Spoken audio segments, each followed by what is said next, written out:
Good morning. I'm so glad you are here. And this is our composition month. So May stands for composition. I guess. Well, it does here. So let's just go with it. So I've picked 3 compositional structures that I think would be great for a beginner. And the first one that's covered in the written lesson for this month is a triangle composition.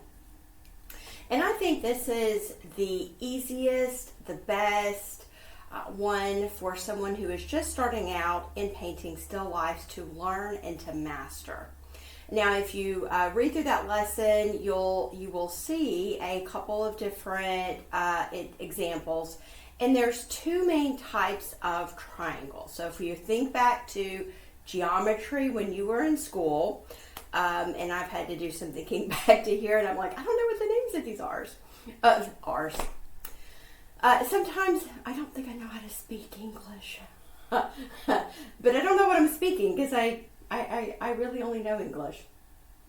Okay, so one triangle is an isosceles triangle, and that is where each side of the triangle is equal length. So that is the most stable type of a triangle. And then you have one that starts with a right angle, and I'm not sure what this one is called, so if you know, please do pop it down in the comments.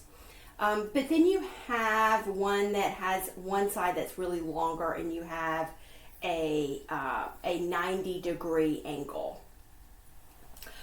Both of these work as far as the triangle composition.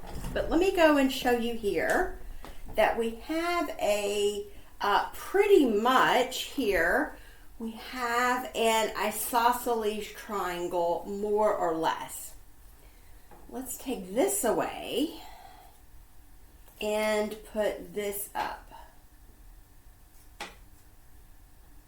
Now, what we have is a triangle with a 90-degree angle and then a longer side. And ideally, we'd want to have this one to be a little bit longer, and maybe sticking out a little bit farther, but it's just kind of short. It's not as long as I would like. So, but that is one of the options there.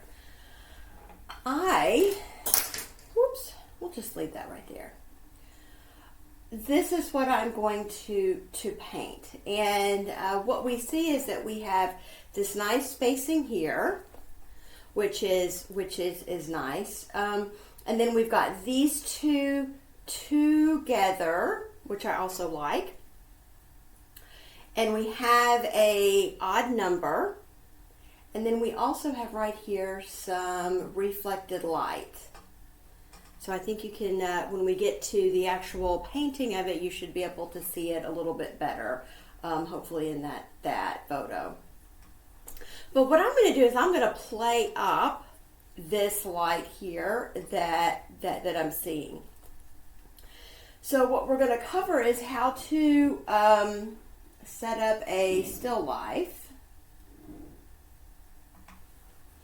how to paint a ceramic vase. We're going to go over how to add the reflected light and a triangle composition. We're going to go over all of this in the painting demonstration. So I look forward to seeing you in here, and look forward to seeing your paintings. All right. See you soon.